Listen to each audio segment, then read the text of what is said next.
To the Bible Institute, Antioch Baptist Bible Institute, for the book of Nehemiah.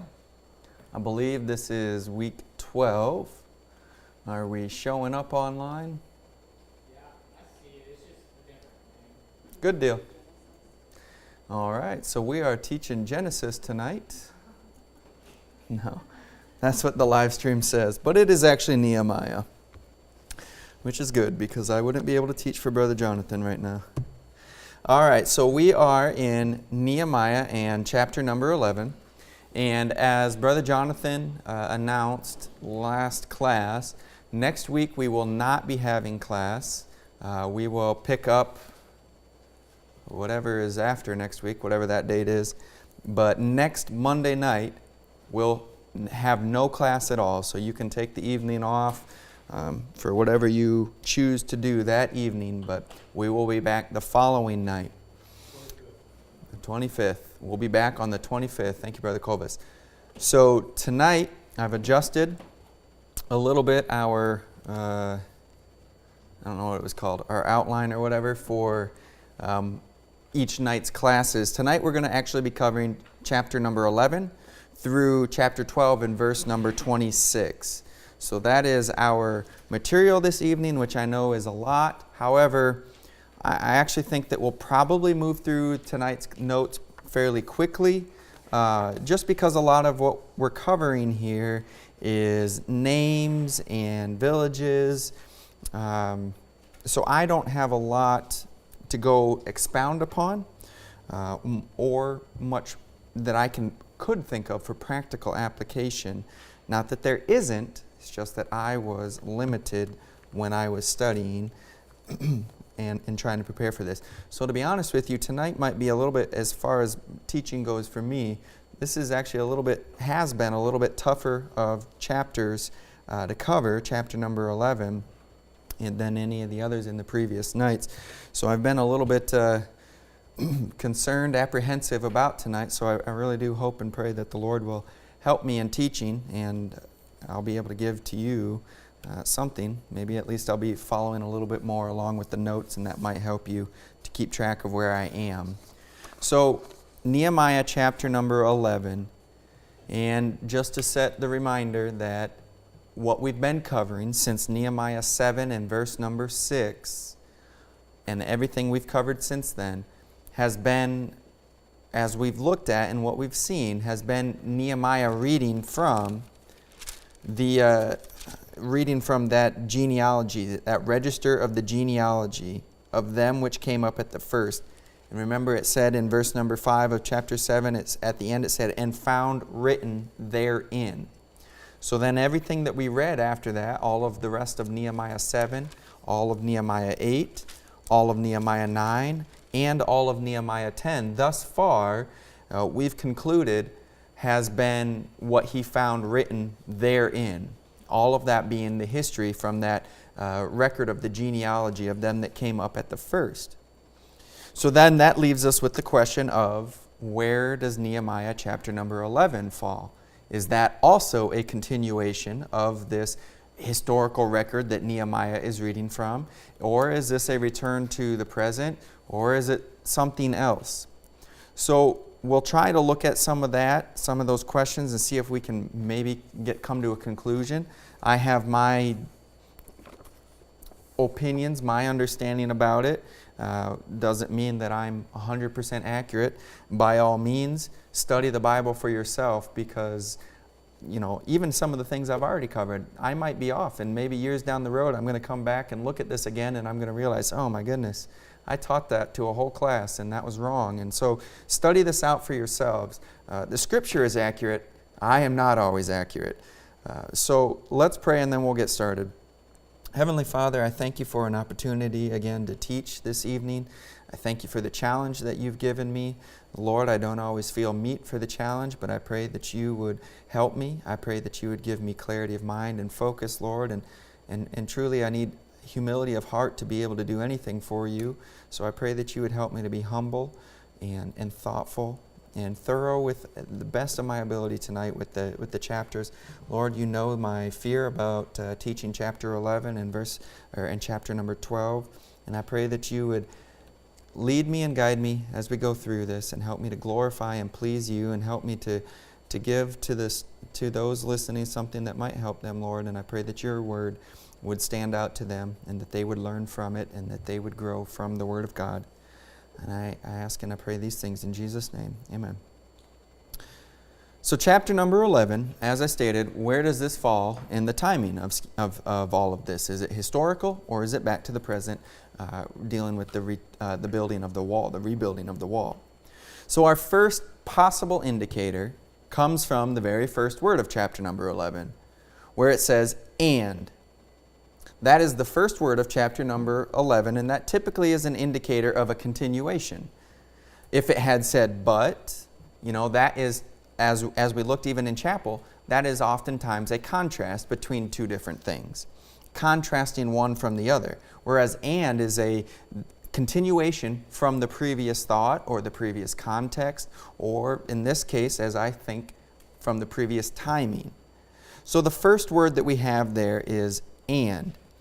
And as we go on, and the time frame is at the beginning of the first return of the people under the leadership of Zerubbabel.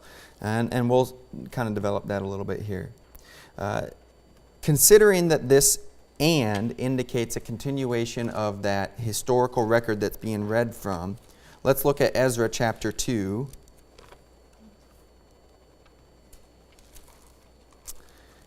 To get a little context maybe that will help put us in chapter 11, and maybe get an understanding of why they're doing in chapter 11 what they're doing. But Ezra chapter number 2, the first return under Zerubbabel, verse number 1, the Bible says, now these are the children of the province that went up out of the captivity, of those which had been carried away, whom Nebuchadnezzar the king of Babylon had carried away unto Babylon, and came again unto Jerusalem and Judah. And here's the key phrase that I wanted to point out from this verse. Everyone unto his city. So at the first return, when everyone came back with Zerubbabel, that great, the largest return that we have recorded out of the two returns, everyone came back, it says here that everyone again unto Jerusalem and Judah. So there were some that went to Judah, but the last phrase says everyone unto his city. It sounds to me like, and there's other verses that I didn't necessarily put in the notes that also say the same thing, everyone unto his city. In fact, I'm just thinking of it, the end of chapter number 2. Verse number 70 also says, the very last phrase, the last verse, so the priests and the Levites and some of the people and the singers and the porters and the Nethinims dwelt in their cities, and all Israel in their cities. So the point being, it's in their cities. So everyone, when they came back, they spread out back to their cities where they had previously been from. They spread out. So that's the understanding of, at that first return with Zerubbabel, that's the situation going on in Judah. They're all going back to everyone unto his own city, everyone unto his city, as the passage said in Nehemiah 2:1.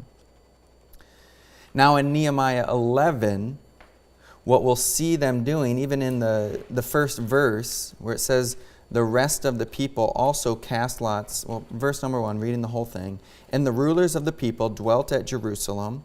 The rest of the people also cast lots to bring 1 of 10 to dwell in Jerusalem, the holy city, and 9 parts to dwell in other cities. So what you're seeing them doing here in verse number 1 is that they are choosing who's going to live where. Who's going to live in Jerusalem, who's going to live in the cities outside in the rest of the land of Judah. Which, keeping in mind what we just read in Ezra chapter 2 and verse number 1, makes sense as far as the timing goes, that we believe it looks like Nehemiah chapter 11 is a continuation of the historical record that Nehemiah started reading from, and understanding that when they first returned, they all went back to their cities. And now here in Nehemiah 11, at that beginning, at that same time frame, they're saying, hey, everyone is in their cities. We need people to occupy, to dwell, to rebuild Jerusalem. So that all kind of connects. The first word being and then the broader context, considering Ezra 2, verse number 1, everyone returning to their cities. And here, them basically saying we need people to come and live in Jerusalem. So connecting those two things supports this understanding that Nehemiah chapter 11 is a continuation of the historical record started back in Nehemiah chapter number 7. Also, 1 Chronicles chapter number 9, much of what we see in Nehemiah chapter 11 is almost, it's not exactly, a mirror of 1 Chronicles chapter number 9. Turn over there if you would, please. Many of the names, the numbers are different, and we'll cover that a little bit, but many of the names are accounted for or chronicled in 1 Chronicles chapter number 9. And it almost matches. It was pretty neat. I went through when I was studying this, and I matched them all up and saw all that, how the names listed in Nehemiah 11 match what's in 1 Chronicles chapter number 9.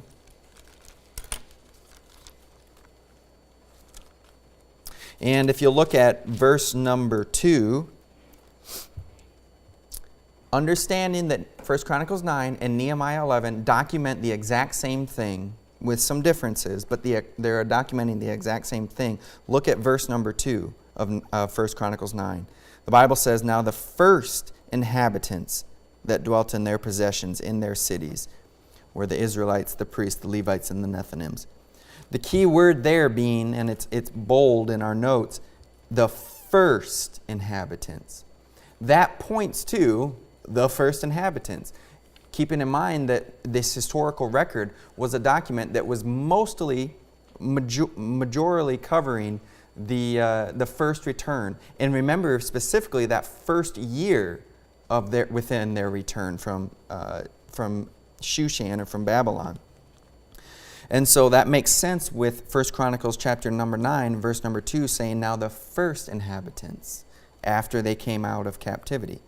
All of this together, all of these considerations that I just tried to point out to you, helps, supports, builds the understanding that Nehemiah chapter number 11 is a continuation of that history. We're not yet back to the present. We're not yet back to Nehemiah rebuilding the wall and that account and what was going on there. This appears to be, by all appearances, a continuation of that historical record. So then we can move into, if we've settled that, at least in some regards, we've settled the timing there, we can consider then what's going on, that why are they needing to have this determination? And I sort of touched on that a little bit, but keep in mind what would have been taking place in Jerusalem. When Babylon came, when Nebuchadnezzar came to take Judah captive, he destroyed Jerusalem. I mean, he leveled the place basically, broke down the walls, burned up the temple, break down the houses of the people, just left Jerusalem in complete disrepair, utter waste. And so that would have stayed the same. He took the inhabitants then, all the inhabitants of Jerusalem, he took them up to Babylon as captives with him.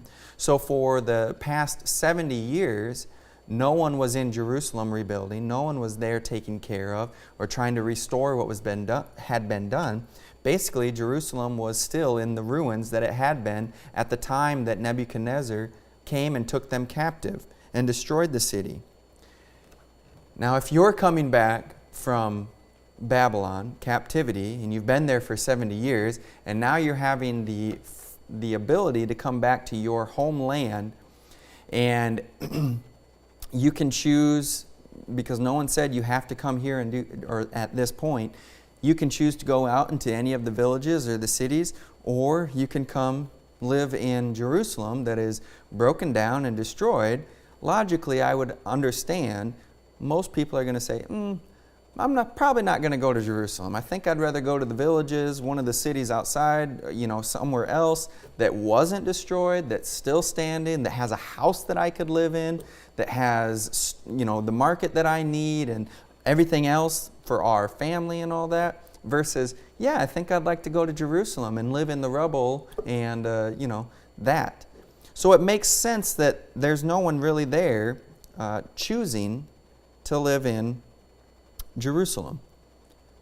Now we see at the beginning of chapter number 11 and verse number 1 that the rulers of the people dwelt at Jerusalem. So we see the rulers are there choosing of their own volition to reside at Jerusalem. However, the passage goes on to say that the rest of the people also cast lots. So the rest of the people weren't necessarily, and I don't expect that every single person should have been living in Jerusalem. I don't know that Jerusalem would have been size-wise big enough to handle the amount of people that came back. So there's no expectation that every single person should have been returning to Jerusalem. That's not the case. These people aren't necessarily wicked, but they did need, this was the city of God. This was the place that God had chose to put His name there. They did need people there residing, and they needed people to rebuild the city, to rebuild the temple. Remember, that was the purpose of that first return under Zerubbabel, according to Cyrus's decree, to rebuild the temple.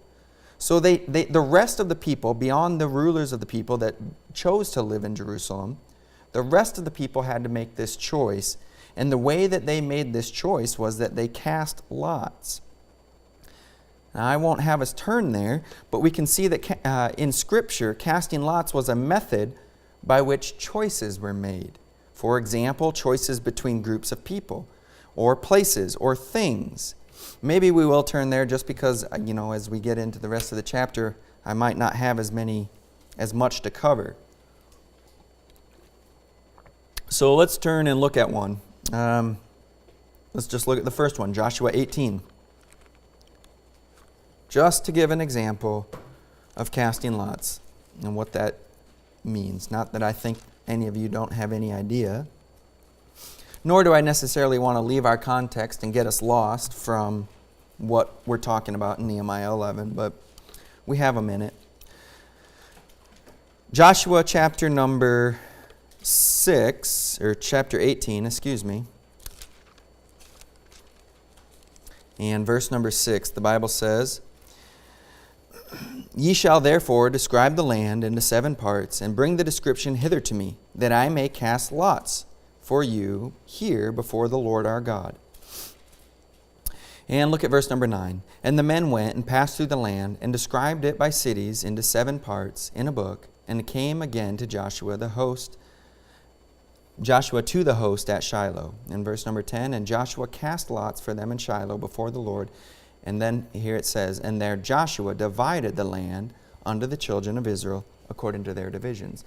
So that casting of lots was how Joshua divided the land up to the children of Israel. This is how they made that decision and chose what tribe is going to get what portion of the land. They cast lots for it. It was a way by which they made decisions and by which they made determinations. This was how they did this. Now the reason that they were doing this is because they needed to, as verse number 1 goes on to say, also cast lots to bring 1 of 10 to dwell in Jerusalem, the holy city. So basically 1 out of every 10 needed to come and to live in Jerusalem and to rebuild the holy city. And the 9 parts, the other 9, they could dwell out in other cities. So that was the purpose of why they were casting lots here. To understand the situation, the whole context, is why we covered all of this a little more in depth than probably any of the rest of the verses here. And then we move on to verse number 2. So verse number 1 again, and the rulers of the people dwelled at Jerusalem. The rest of the people also cast lots to bring 1 of 10 to dwell in Jerusalem, the holy city, and 9 parts to dwell in other cities. And the people blessed all the men that willingly offered themselves to dwell at Jerusalem. Which is interesting wording, because we just read in verse number 1, it says that they cast lots, which typically you wouldn't think that that's a willing choice. I chose willingly. It's more like we cast lots and the lot fell to you. It was determined that you would live in Jerusalem. That's not, you typically wouldn't think and say that that was someone who willingly chose they offered themselves. They willingly offered themselves. Rather, they cast lots and the determination fell upon them. So either, let's see how I've got it worded here. So despite the casting of lots, those who were chosen to dwell in Jerusalem were still viewed as willingly offering themselves to dwell at Jerusalem. Or there were some that, despite the casting of lots, there were some that said, we'll volunteer. We'll go ahead and we'll live in Jerusalem. Maybe instead we'll take the place of that family or those individuals that the lot fell on them and they were chosen to live in Jerusalem. But maybe they didn't really want to. We will take their place instead. We'll willingly offer ourselves to go and to live in Jerusalem. So there appears to be those that, despite the casting of lots to choose, there were still those that willingly offered themselves and volunteered and said, hey, we'll take this. We know that there's going to be work. We know that it's going to be more labor involved to dwell in Jerusalem rather than had we just gone out to one of the villages or surrounding that wasn't destroyed. But we are willing to, in a way, make that sacrifice so that others don't have to, and we will do this work for the Lord and rebuild the temple. Maybe these were people that truly had tender hearts for the service of the Lord, and they really cared about their brethren.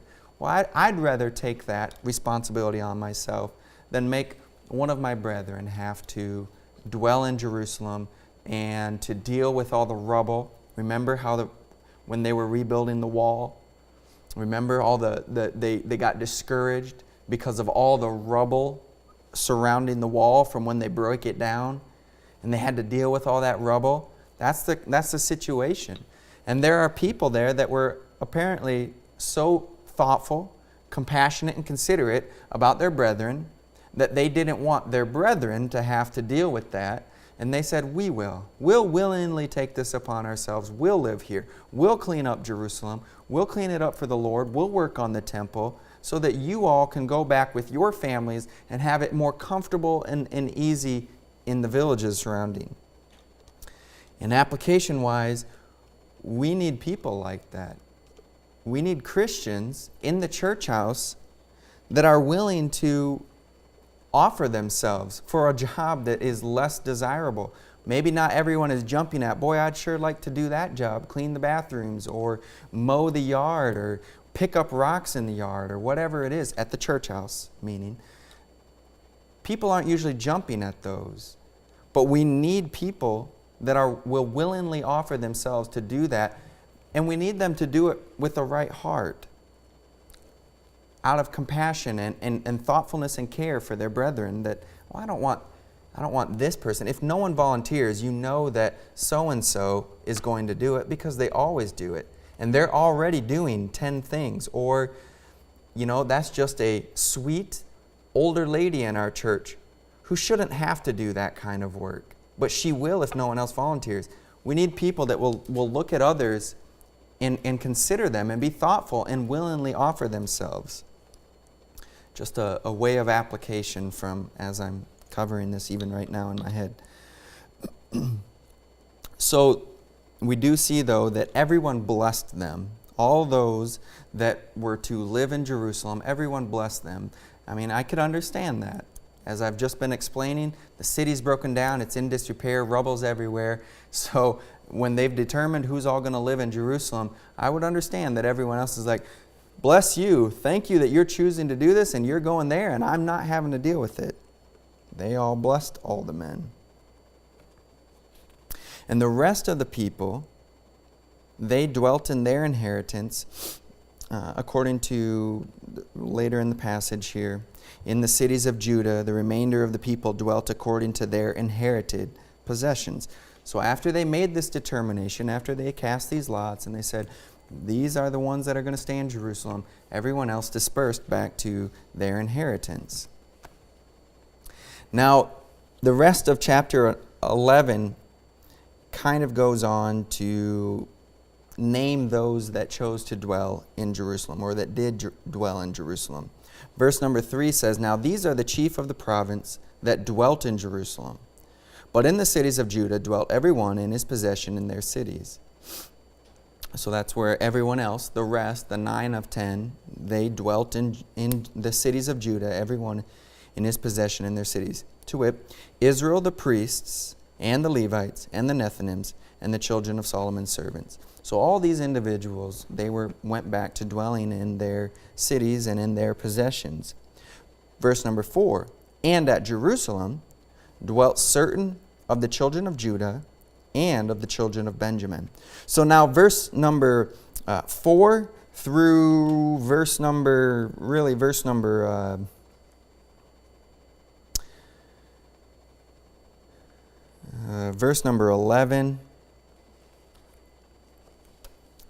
These are those that were of the priests that were of Judah and of Benjamin, of the children of Judah and Benjamin. Let me make sure I've got that written down there, because I'm not seeing it like I had in my Bible when I was studying.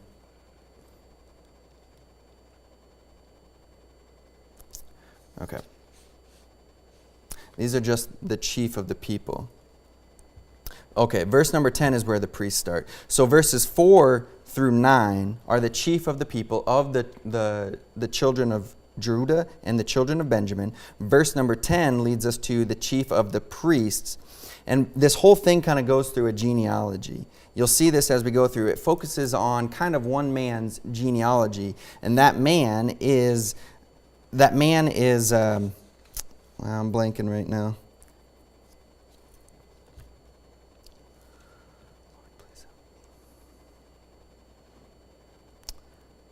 I can't think of him right now. Here, let me...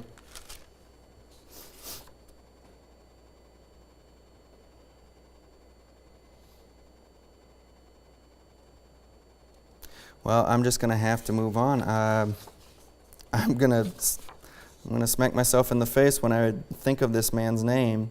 He is a leader right alongside of Zerubbabel. He's often mentioned right alongside Zerubbabel when they're identifying the leadership.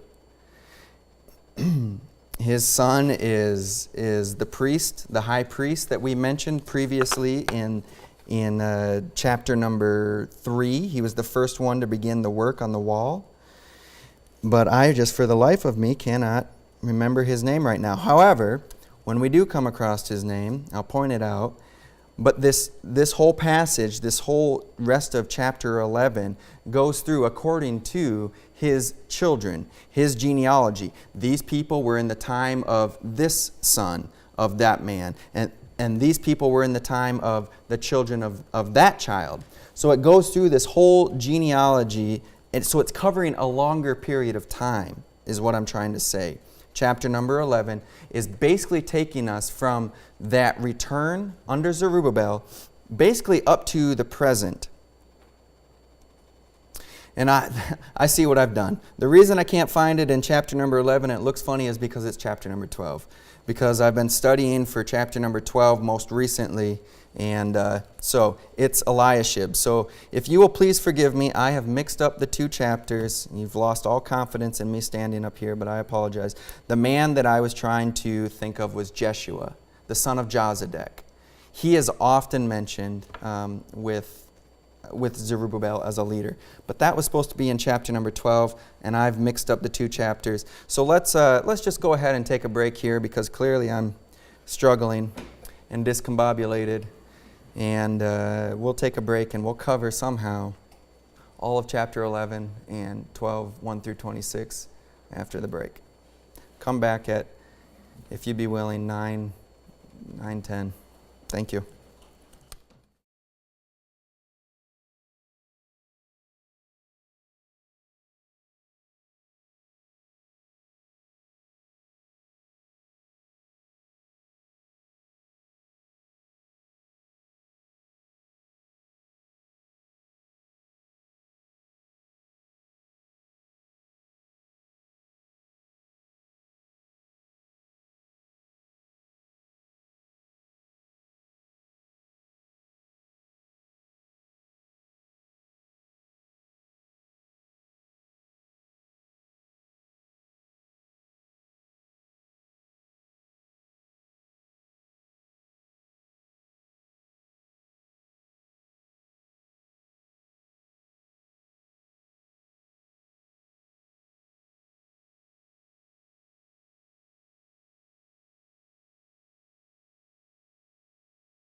All right, welcome back, everybody.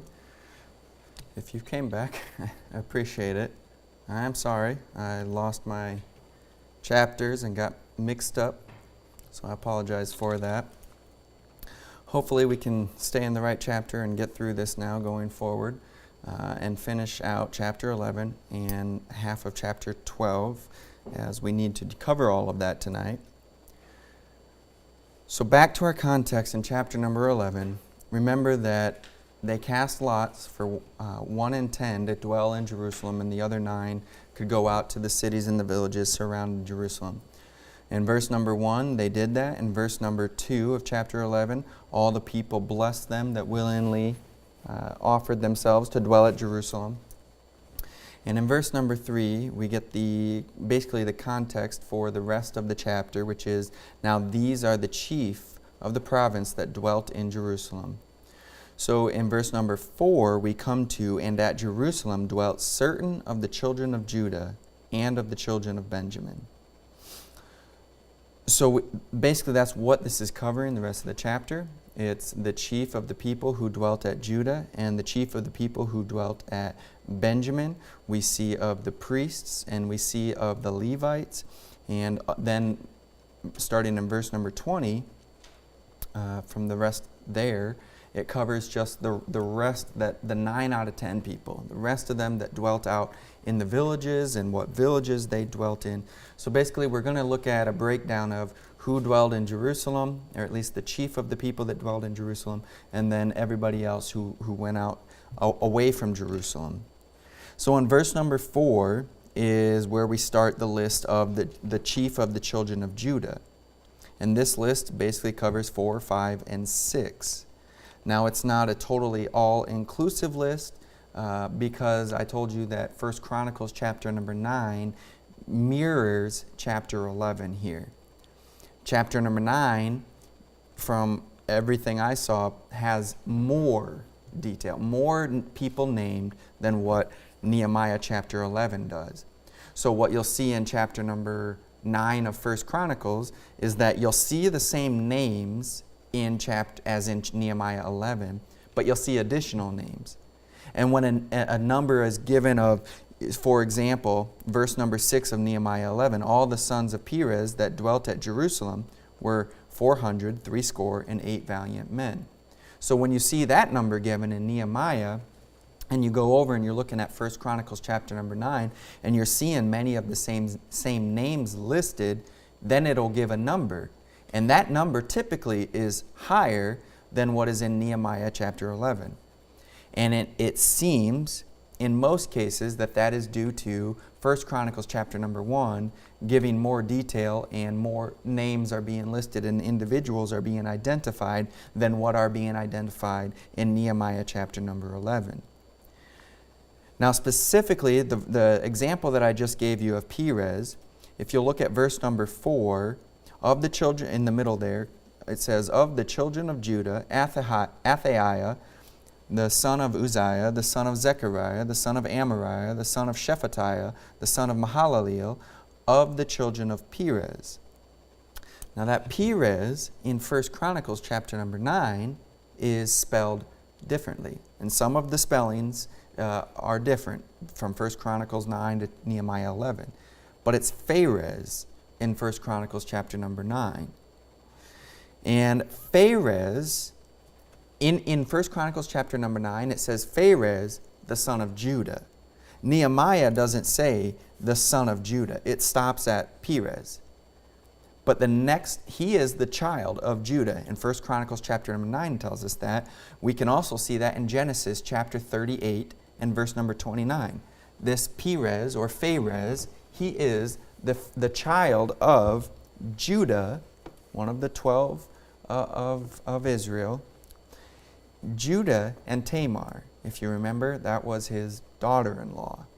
So Pharez was that child that was born due to that relationship between Judah and Tamar, that ungodly, wicked relationship. That is who is, we're basically going through the genealogy, not every single individual, but the chief of them, back to Pharez here at the end of verse number 4 in chapter 11, who is the son of Judah.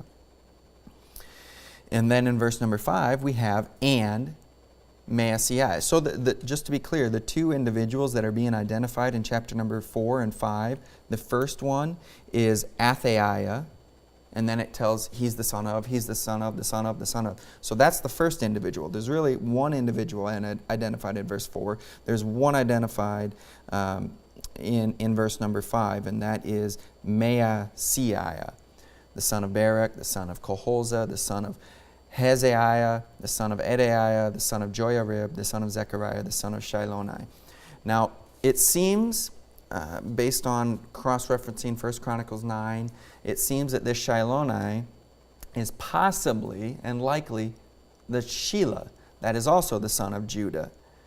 And he's the youngest son of Judah and his wife. And we have the notes there in Genesis 38:5, but I'm not going to turn there right now.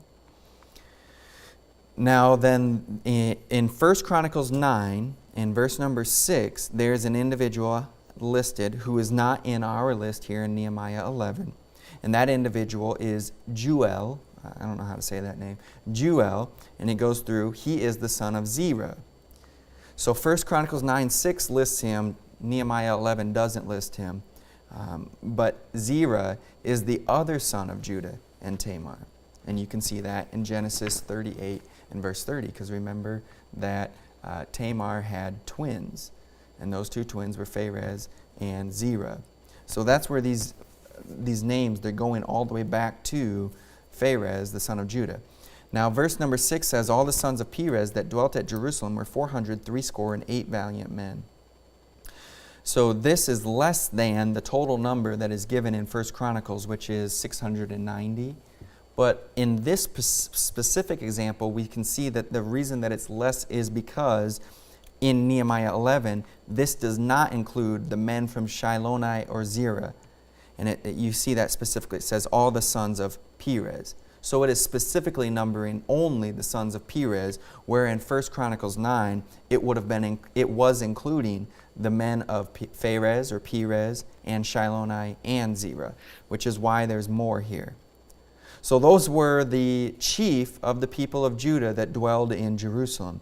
In verse number 7, we switch to the chief of the people of the children of Benjamin, of the sons of Benjamin. So verse number 7, 8, and 9 lists out those individuals. And it says, and these are the sons of Benjamin, Salu, the son of Meshullam, the son of Joed, the son of Pedaiah, the son of Koliah, the son of Maaseiah, the son of Ithiel, the son of Jesiah. And after him, Gabbai, Salai, 928. So there's the number given for these men. We have 928, whereas in 1 Chronicles 9:9, the number is 956.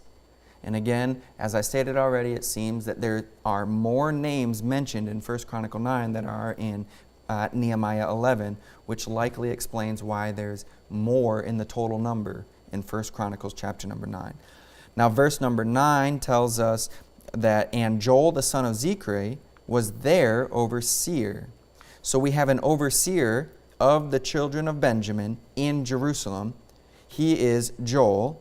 And there's a second under him, a man second in command to this Zechri, and that is Judah, the son of Senua, who was second over the city. So that's on a high level, a very high level. That is just the chief of the people of Judah and the chief of the people of Benjamin that stayed and dwelled in Jerusalem. Now, verse number 10 switches to of the priests. So these are the chief people of the priests. And that goes 10 through verse number 14. In verse number 15, it switches to the Levites, the chief of the Levites that stayed in Jerusalem and lived in Jerusalem. So I'm not necessarily going to go through and read and cover everything. It's just we're listing out the names in verse number 10 of Jedaiah of the priests. So he's the first one listed. Jedaiah, the son of Joiarib, Jachin, Seraiah, the son of Hilkiah, son of Meshullam, the son of Zadok. So some of these men we see were listed there previously. The son of Zadok, the son of Meriah, the son of Ahitub, was the ruler of the house of God. So he's one to specifically call out, that is Ahitub, in verse number 11. He was identified as the ruler of the house of God. Verse number 12, and their brethren that did the work of the house were 822. So again, we're getting more names and more total number listed for the priests. Verse 13, and his brethren, chief of the fathers, 242. And verse number 14, and their brethren, mighty men of valor, and 128. So there were three sets of numbers listed. The first was in verse number 12, which was 822. The second set of number was in verse number 13, where it's 242. And then the third was there in verse 14, which is 128. So you have to add all of those numbers together to get the total of the chief of the priests that stayed in Jerusalem. And I think I have that. Yeah, that's total is 1,192. So that's according to the listing that we get in Nehemiah. And again, 1 Chronicles 9:13, you're going to get a much higher number, which is 1,760. And the likely reasoning is because 1 Chronicle 9 has a more detailed listing of the names given. And so there seems to be more accounted for in 1 Chronicles chapter number 9. Verse number 15 brings us to the chief of the Levites. Remember, we're talking about those that willingly offered themselves to stay and live in Jerusalem. We've covered the chief of the people of Judah. We've covered the chief of the people of Benjamin. We've covered the chief of the people of the priests. And now we're looking at the chief of the people, or the chief of the Levites. Verse number 15, the first one is Shemaiah. And he's the son of this guy and that guy. And verse number 16 is Shabbathai and Jozabad, of the chief of the Levites. Now these two guys, they had the oversight of the outward business of the house of God. So there are men in charge of different aspects. Some are over the city. Some are second to help over the city. Some are over the ruler of the house of God. That was back in the priests. Some are valiant men, mighty men. They are considered one of the great men. Here there are some that have the oversight of the outward business of the house of God. People have been given leadership over different aspects of the different aspects of the service of the Lord, of governing the city, of ruling over everything, and taking care of all of that. In verse number 17, we see a man who has a different position. His name is Mattaniah. Ultimately, he is a son of Asaph. And I think you'll probably all remember Asaph and recognize that name from the Psalms. He was one of the chief singers. He wrote several of the Psalms. But Mattaniah's responsibility, he was the principal to begin the thanksgiving in prayer. So prior to them going into their time of thanksgiving and worship and that aspect of the service, Mattaniah had the responsibility to pray over the thanksgiving and to begin the whole thing by praying and asking the Lord, whatever he would pray, asking the Lord for help and for blessing over their thanksgiving. That was Mattaniah's responsibility. In verse number 8, look at chapter 12 and verse number 8. Mattaniah is mentioned again. Many of the names, or some of the names that we see in chapter 12 are also listed here in chapter 11. Mattaniah is one of those. Chapter number 12, verse number 8 of Nehemiah. Moreover, the Levites, Jeshua, Binnui, Kadmiel, Sherebiah, Judah, and Mattaniah, which was over the thanksgiving. So these men ultimately were over the thanksgiving, and specifically Mattaniah was to begin the thanksgiving. He started that whole worship service with prayer.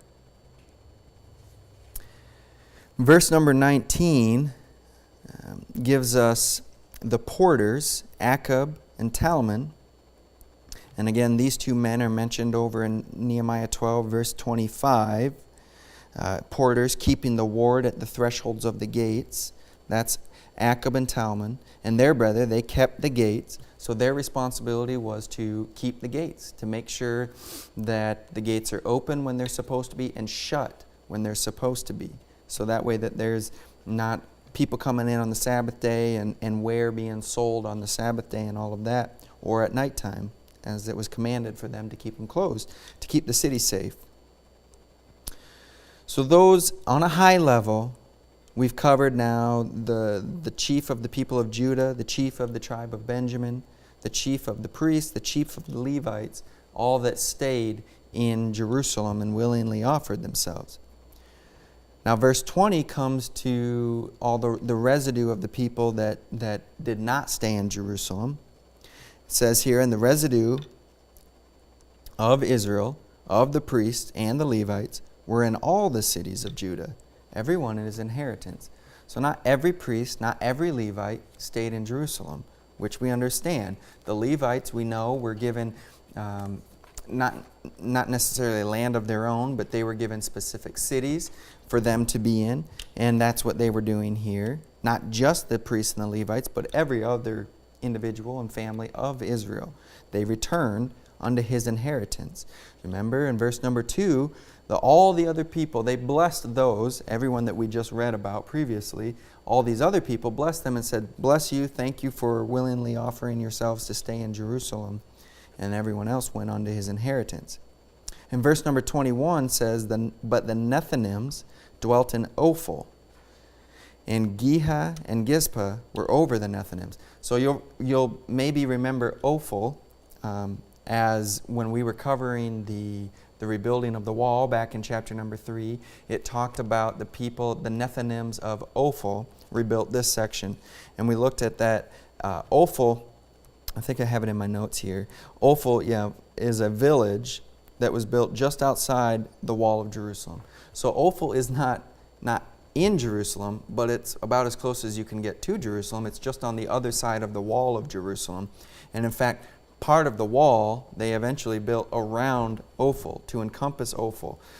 So Ophel is a village just outside. 2 Chronicles 33:14 talks about that wall that they built around Ophel. 2 Chronicles 33:14. And the king that did this was Manasseh. In verse number 14 of 2 Chronicles 33, it says, "Now after this," that's Manasseh, "he built a wall without the city of David," so outside the city of David or Jerusalem, on the west side of Gihon in the valley, even to the entering in at the fish gate, encompassed about Ophel. So Manasseh built a wall around the village that's just outside Jerusalem, and that village was called Ophel. And there were two rulers or leaders over Ophel that are identified here as Ziha and Gizpah. They were over the Nethinims. Then in verse number 22, we see the overseer also of the Levites at Jerusalem was Uzai. And he's the son of Bani, the son of Hashabiah, the son of Mattaniah, the son of Micah. Of the sons of Asaph, the singers were over the business of the house of God.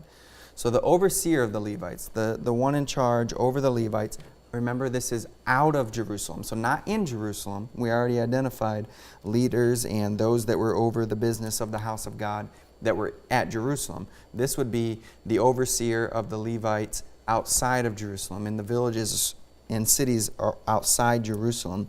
And that man was Uzai. He was the overseer. And we read here how that the sons of Asaph, which were the singers, Asaph was a singer to worship the Lord, and his sons continued in that. They were over the business of the house of God. So verse number 23, and I wanted to address this in my notes. Verse number 23 says, "For it was the king's commandment concerning them, that a certain portion should be for the singers due for every day." Now, when I was studying initially, that brought me to Ezra, and it brought me to Ezra. Let's see if I've got it 6, and you can turn there and we'll look at it. but I want to make some statements about my notes and what I've put in the notes to maybe reel back a little bit of what I've said in the notes. Ezra chapter 6, verse number 8 says, "Moreover, I make a decree," that is Darius, King Darius, at the beginning of the chapter. Then Darius the king made a decree. So verse number 8, "Moreover, I make a decree what ye shall do to the elders of the Jews for the building of the house of God, that of the king's goods, even of the tribute beyond the river, forthwith expenses be given unto these men." And verse number 9, "And that which they have need of, both young bullocks and rams and lambs for the burnt offerings of the God of heaven, wheat, salt, according to the appointments of the priests, which are at Jerusalem, let it be given them day by day without fail." So back in Nehemiah 11:23, it says, "For it was the king's commandment concerning them that a certain portion should be for the singers due every day." So when I was studying, that led me, like I said, to Ezra chapter number 6, where there is a king's commandment, that is Darius, that there was supposed to be a portion due for the Levites and for them that were over the business of the house of the Lord. Well, that's what we had just been reading about. So I put in my notes here that you can see this. The singers were over the business of the house of God, and a portion was to be given to them every day, according to Nehemiah 11, 22, and 23. And like I said, that led me to Ezra chapter 6. Darius, the king of Persia, made a decree concerning the portion for the singers. But here's where, as I've been restudying this and going over this, here's where maybe I have a problem with myself. Because you can see the timing, the timing of Darius' decree in Ezra chapter number 6, it's just before they completed rebuilding the temple. So I don't have time to point all that out. You can go and look for yourselves. But in verse number 15, they completed the work. It was all done. And the house was finished on the 6th day of the month Adar. And it was in the 6th year of the reign of Darius the king. So the point that I'm making right now that's different than my notes is that I'm not confident that Nehemiah 11:23 is this what I've got in my notes here. I don't know that the king's commandment mentioned in Nehemiah 11:23 is Darius's commandment in Ezra chapter number 6. And the reason I say that is because remember the timing of what we believe chapter 7, 8, 9, 10, and now 11 in Nehemiah is.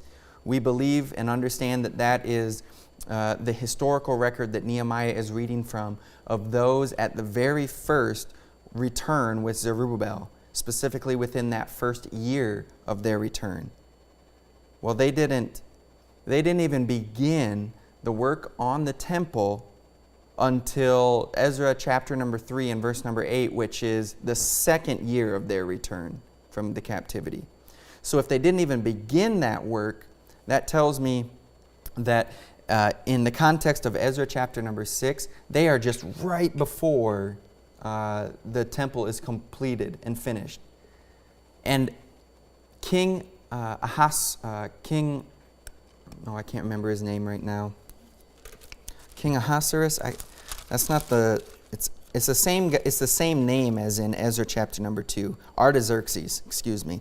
It's not the same king, it's the same name. But that King Artaxerxes, prior to Ezra chapter number 6, stopped all work on the temple. All work ceased for a time. And so there was a great length of time. The point I'm trying to make is it doesn't seem to fit for this to be the king's commandment that they are speaking of. Because that would mean then that suddenly Nehemiah chapter 11 verse number 23 is reaching much further forward in time to when they're about to finish the temple and they're about have that all completed. But all the rest of our context is far from that. It's way back at the beginning, that first year of their return with Zerubbabel. And so as I was restudying this, I had a problem with my notes. And I just want it to be known that I'm not entirely confident that what I have in my notes here is correct about Darius and that being his commandment because it doesn't line up with the timing. It doesn't line up with the time frame and the context of what we're talking about. Darius's commandment was much later than all the rest of chapter 7, 8, 9, 10, and now 11. So if you want to scratch it out of your notes, that's fine. I would at the very minimum put a disclaimer that says that we cannot be confident or positive that that's this commandment. And I hesitate saying all of this because in verse number 20, or in chapter number 12, they will talk about Darius, this same King Darius. And so I told you at the beginning that I struggled with chapter 11 and getting down the timing of everything, because it kind of seemed at times chapter 11 was jumping from time period to time period and spanning different time. And this is one of those instances where I should have been maybe more cautious with my notes and not even maybe have mentioned Darius. Maybe I could have mentioned it just here tonight, but now it's in the notes. So I would just put a disclaimer in there that time frame wise, Darius's commandment wouldn't have necessarily lined up with chapter 11. And so that leads us to be hesitant that it's Darius's commandment. So I just wanted to correct myself and tell you that I maybe have that wrong. And that probably isn't the first thing that I have wrong. So I hope that you're studying for yourselves and checking what I'm saying. So verse number 25 through the rest of the chapter tells us where the rest of the children of Israel dwelt and what villages they dwelt in and what cities they dwelt in, you know, who it was that dwelt where. And so we see the children of Judah in verse number 25, the children of Judah through the verses 25 through 30. That covers them and the villages that they dwelt in. And then 31 through 36 covers the children of Benjamin and where they dwelt and what villages they dwelt in.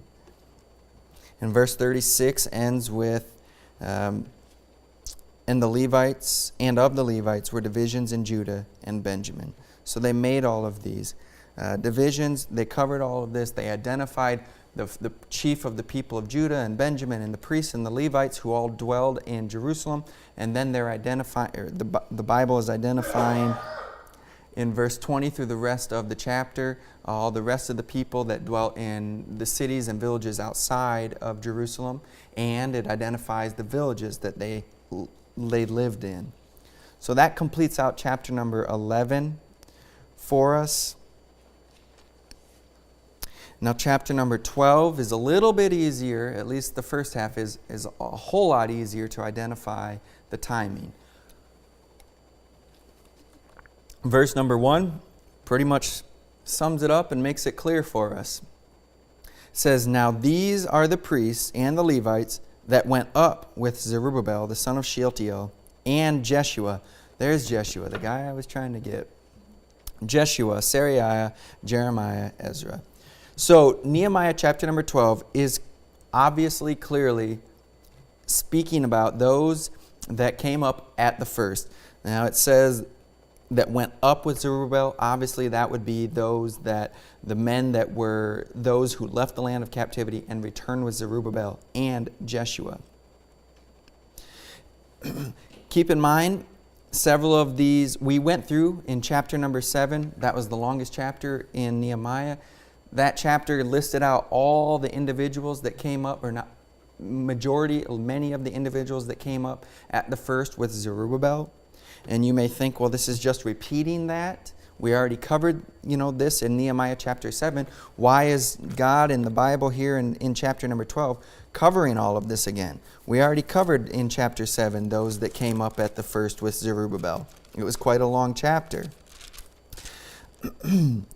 It says here in verse number 6 of chapter 7, "These are the children of the province that went up out of the captivity of those that had been carried away." So why in chapter number 12 are we rehashing all of this? Well, there's a difference in chapter number 12, and it's again in verse number 1. These are the priests and the Levites. So what we see in chapter number 12 through verse 26, verse 27 we'll deal with in 2 weeks. That is a whole different situation. It's a whole different timing. So the current context is verses 1 through 26, this is talking about the priests and the Levites, specifically identifying them that went up with Zerubbabel. And it says Jeshua, and we'll identify him in a minute here. Now the chief, or the priests and the Levites are identified as coming up with Zerubbabel, the son of Shealtiel, and Jeshua, Seraiah, Jeremiah, Ezra, Amariah, Malach, Hattush, Shechaniah, Rehum, Meremoth, Iddo, Ginnetho, Abijah, Miamin, Maadiah, Bilgah, Shemaiah, and Joiarib, Jedaiah, Salach, Amok, Hilkiah, Jedaiah. These were the chief of the priests and of their brethren in the days of Jeshua. So this is the chapter that I was getting mixed up with. This is where, you see how it says at the end of verse number 7, in the days of Jeshua? These specifically were in the days of Jeshua. Now remember that Jeshua, I'm going to jump ahead a little bit here just because I'm at it. Jeshua is an individual that's often recognized with Zerubbabel at the first. He was at the first with the return of the people that came back from Babylon. Jeshua is. So this verses basically 1 through 26 covers Jeshua's lineage. So there are some in the days of Jeshua. There are some then that are identified, verses 10 through 21, that are in the days of Joachim, Jeshua's son. So kind of what we see here is those that were prominent during the different lifetimes of Jeshua and his sons as we go through. And in fact, we kind of end in through verse number 26, we end coming to the present time. So it starts way at the beginning when Zerubbabel and all those come up out of captivity. That's where it starts in verse number 1 with those men listed. And it goes through the men and the individuals all the way up to the present time. And the reason that I say it's the present time is because we get to, like in verse number 22, the Levites in the days of Eliashib. Now Eliashib should stand out to you if you've been here, as you have, going through the book of Nehemiah. Eliashib is the current high priest at the time that they are rebuilding the wall. That is our Eliashib. In Nehemiah chapter number 3, do you remember? He was the first one to rise up and to begin working on the wall. Nehemiah chapter number 3 says, Then Eliashib, the high priest, rose up with his brethren, the priests, and they builded the sheep gate. So we kind of go from the beginning of the return, and we go through the individuals, the names, the chief, and all of them, and we get all the way down to the present with Eliashib. And it goes in order of the son, starts with Jeshua, the son of Jozadak, and it goes through his sons. And verse number, I've already read verses 7 or through 7. All of those men that were identified that I read were those that were in the days of Jeshua. That would be at the very beginning. These were all the men that were prominent at the very beginning, when in that first year and the first years of their return. Verse number 8, moreover the Levites, so Jeshua, he was a Levite, Binnui, Kadmiel, Sherebiah, Judah, and Mattaniah. We've already seen some of those names in the prior chapter, which was over the Thanksgiving, he and his brethren. Also Bakbukiah and Unai, their brethren, were over against them in the watches. So these men, as best I can tell, are also in the days of Jeshua. These are specifically the Levites that were in the days of Jeshua, which makes sense because Jeshua is the first one listed. He appears to be the chiefest of the priests, or of the Levites, excuse me. He's the first one identified. And he seems to be more prominent than all the others. Because Zerubbabel was the leader, we all know that. But many times, Jeshua is listed alongside Zerubbabel. When leadership is mentioned, it's Zerubbabel and Jeshua. Zerubbabel and Jeshua. Jeshua has this place of prominence, a place of leadership. To give you that as a proof, turn to Ezra chapter number 3. In fact, he's mentioned here in chapter number 3 of Ezra, in verse number 2. He's mentioned before Zerubbabel. Verse number 2, then stood up Jeshua, the son of Jozadak, and his brethren, the priests, and Zerubbabel, the son of Shealtiel. So there, Zerubbabel and Jeshua are mentioned side by side. They're the first ones. They seem to be the leaders. We know that Zerubbabel is. Look at Ezra 5, verse number 2. Then rose up Zerubbabel, the son of Shealtiel, and Jeshua, the son of Jozadak. So there he is again, listed alongside of Zerubbabel. So this Jeshua, the son of Jozadak, he was a Levite, he was a priest, and I've got references there for you to see that. I think we also saw that in some of the verses we just read. But he was a chief priest, and he had a high level of authority and leadership, as for the reasons that I just mentioned, looking at the verses I just mentioned. Now back in our text of Nehemiah chapter number 12, it takes two verses right here, and none of the other people get this in our text, but he gets two verses to spell out his lineage, Jeshua's lineage. Verse number 10 says, and Jeshua begat Joachim. Joachim also begat Eliashib. That's during the rebuilding of the wall under Nehemiah. And Eliashib begat Joiada. And Joiada begat Jonathan. And Jonathan begat Jaddua.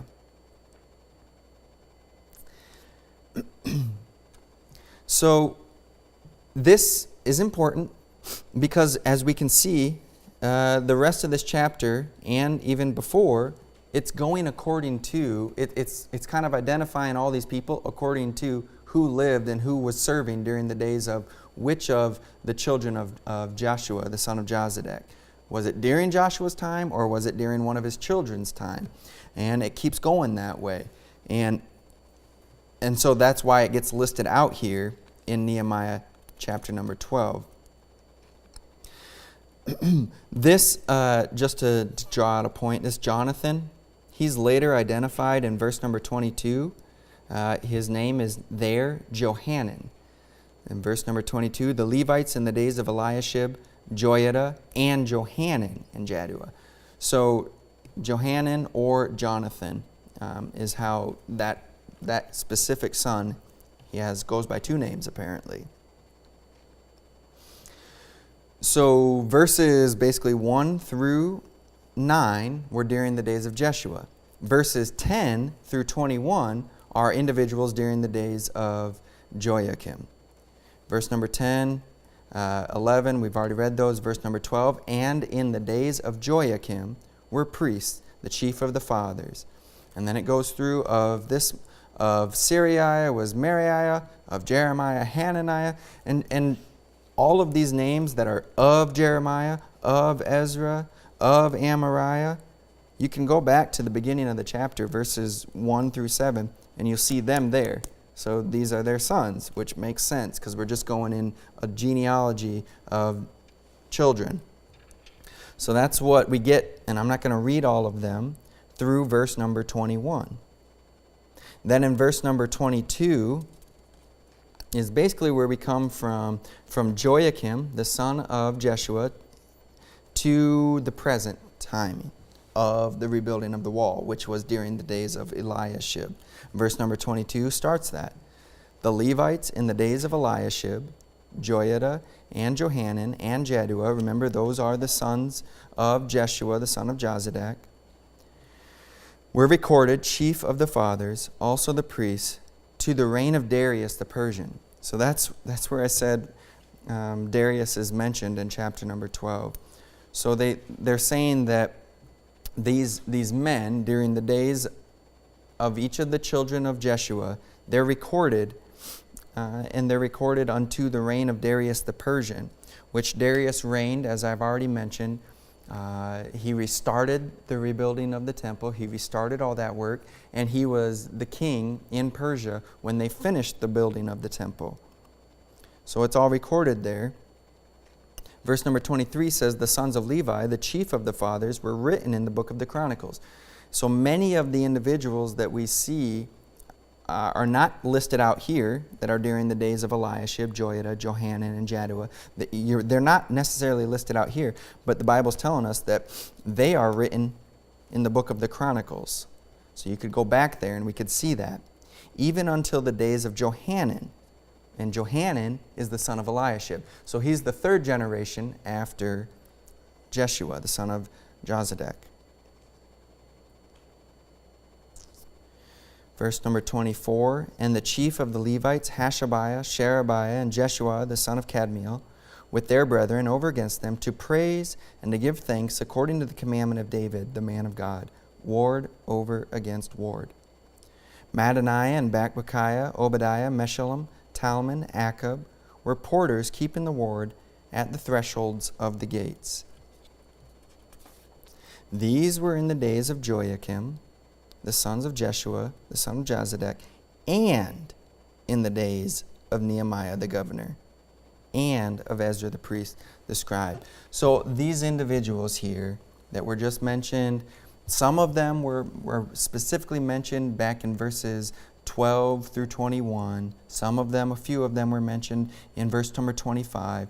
All of these men are spanning. What they're saying is it's spanning from the days of Joiakim all the way through to the present in the days of Nehemiah, the governor, and Ezra the scribe. So Nehemiah chapter number 12, the